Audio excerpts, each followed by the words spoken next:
Thank you. Yes, I guess I would love to ask two questions, actually, a sort of double-barrel question. One, starting with you, I wonder, you talked a little bit about the fact that you still look to Europe as a leader in the world. I wonder if you see it as something that could replace the United States and as something that could sort of fill in the gaps that the United States is leaving. If possible, here in Brussels again. That gives me another chance to visit Brussels. Thank you very much, Your Excellency. This is a happy day for me. Thank you very much. Thank you. Thank you. Madam.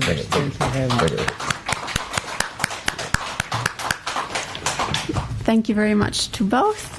We will now be ready to take a couple of questions, given the interest in these matters. Christian, you have the floor first. Thanks a lot. Christian Feld, ARD German Television. It's a question to President von der Leyen on President Trump's letter. Tomorrow, the first set of countermeasures will kick in that were suspended. Of course, you have to synchronize with the member states, but what is the Commission's position on that? Keep them suspended until August or let them come into effect? Thanks a lot. Yes, indeed, the United States have sent us a letter with measures that would come into effect unless there is a negotiated solution. So we will therefore also extend the suspension of our countermeasures till early August. And at the same time, we will continue to prepare further countermeasures so we are fully prepared. Very important in this is always the second and the third element. The second element is to diversify our trade relationships. So this big and important political agreement on a free trade agreement with Indonesia is today a huge milestone forward and shows that we are looking for new open market. And the third element, of course, is working on the single market itself, deepening the single market, because this is our safe harbor. Thank you. President, you want to add? No? Then we will take a second question.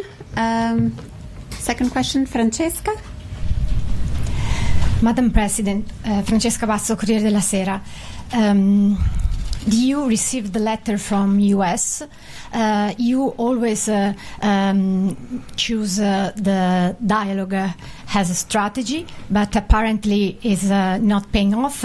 So what is your reaction to this letter that has some strong tone? Thank you. So we have, as you know, a two-track approach. It's very important. We have always been very clear that we prefer a negotiated solution. This remains the case, and we will use the time that we have now till the 1st of August. And on the second track, since the very beginning, we have worked and now are ready to respond with countermeasures.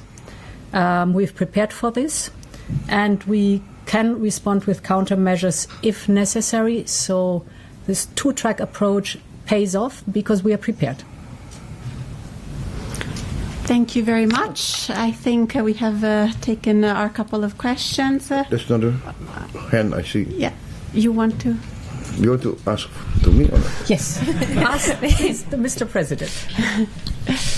Please don't ask a hard question. Thank you.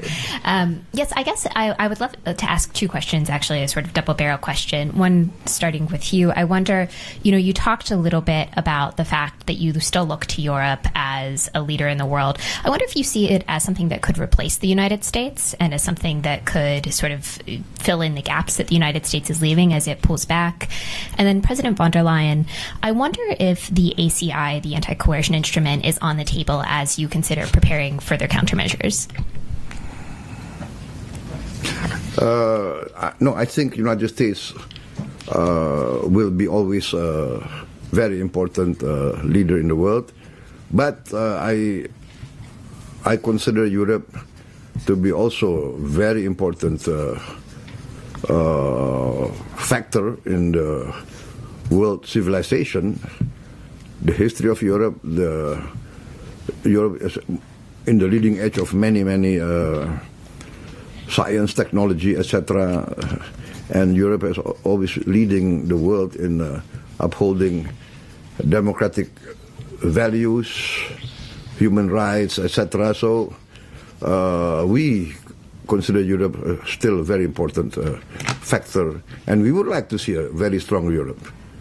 This is part of this the world architecture of let us say multipolar and powers that will contribute to peace and stability, because the planet is getting smaller.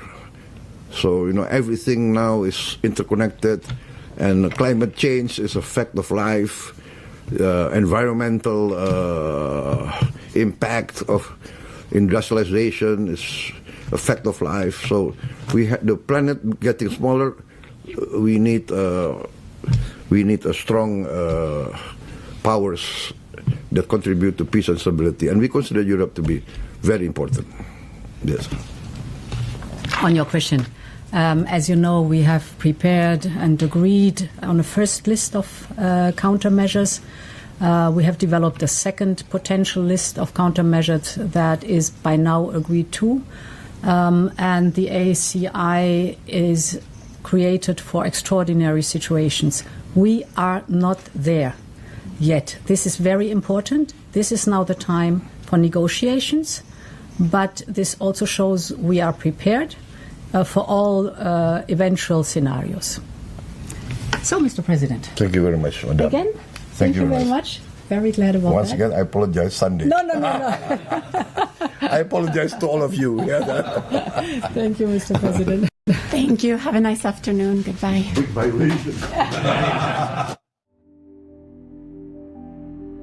Di tengah badai proteksionisme yang mengancam dari Amerika Serikat, sebuah manuver diplomatik tingkat tinggi berhasil memecah kebuntuan yang telah berlangsung selama 10 tahun.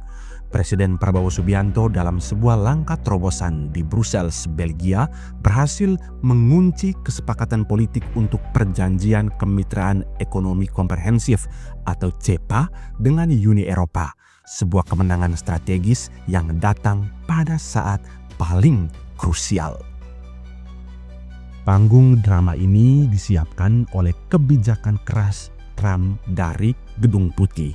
Di bawah kepemimpinan Donald Trump, Amerika Serikat secara resmi mengumumkan memberlakukan tarif sebesar 32% untuk semua produk Indonesia mulai 1 Agustus 2025. Ancaman ini bak pedang Damokles yang menggantung, berpotensi melumpuhkan ekspor Indonesia ke pasar terbesarnya, mulai dari tekstil, alas kaki, hingga furniture.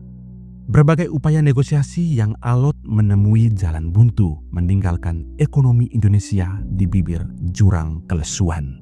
Namun, saat satu pintu tertutup, Presiden Prabowo memaksa pintu lain terbuka lebar.